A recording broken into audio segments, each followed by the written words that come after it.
Sturgeon get bent out of shape as Scotland's economic package was £48 million lower than expected. Nicola Sturgeon took Michael Gove to task over the economic package given to devolved nations in an emergency meeting today, claiming Scotland was £48 million worse off. The Communities Secretary chaired a Cobra meeting with the heads of devolved nations this afternoon. A Downing Street spokesperson said that the meeting, which took place at 5 p.m. today, was to discuss the ongoing UK-wide response to the Omicron variant.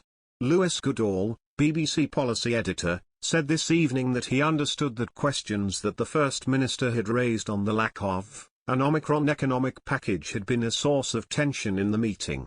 He added that the feeling in the Scottish Government currently is that the Treasury is missing in action. One such question concerned the supposedly additional funding the UK government had made available to Scotland, Wales and Northern Ireland for the booster vaccine rollout and other health measures in the face of the Omicron variant. In a statement yesterday, the Treasury announced that £430 million of additional funding from the UK Reserve will be made available to the governments in Scotland, Wales and Northern Ireland to progress their vaccine rollout and wider health response.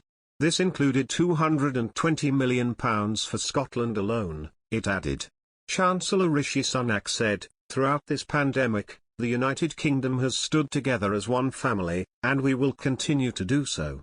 We are working with the governments in Scotland, Wales and Northern Ireland to drive the vaccine rollout to all corners of the United Kingdom and ensure people and businesses all across the country are supported." The Treasury noted that the funds had been confirmed in advance of the Cobra meeting today.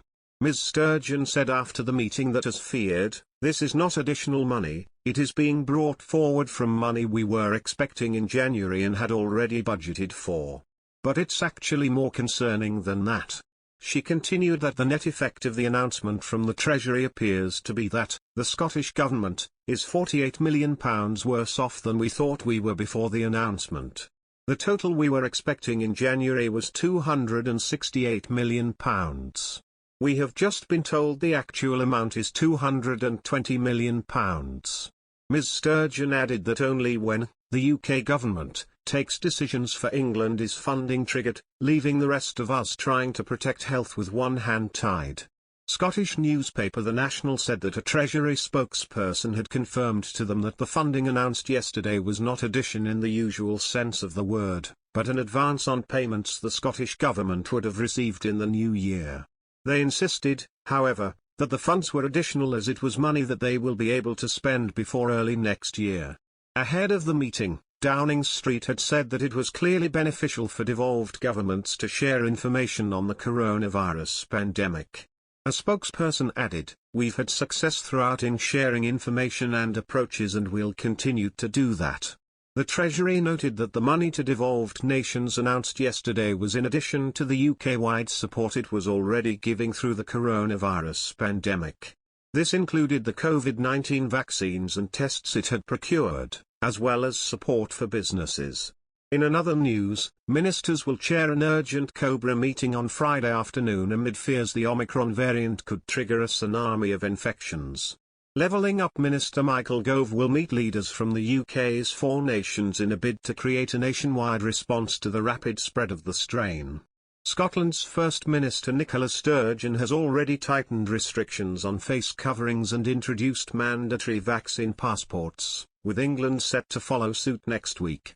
Along with Welsh First Minister Mark Drakeford and Northern Ireland's Paul Givan, she requested a Cobra meeting with Mr Gove to try and boost cooperation between the 4 nations. In a bleak warning ahead of Christmas, she told reporters on Friday, "To be blunt, because of the much greater and faster transmissibility of this new variant, we may be facing, indeed we may be starting to experience, a potential tsunami of infections." Downing Street has said there are currently no plans to tighten restrictions beyond Plan B, which involves working from home and vaccine certification for large venues. The Prime Minister's spokesperson said, "Obviously we need to keep the characteristics of this variant under review, and we would act if necessary, but there's no plans to go beyond what we set out. As a responsible government, of course, you would expect us to. We have an array, already, of options available to us in terms of what measures we can take to mitigate a growth of any variant or virus. But there are no plans to go beyond that currently.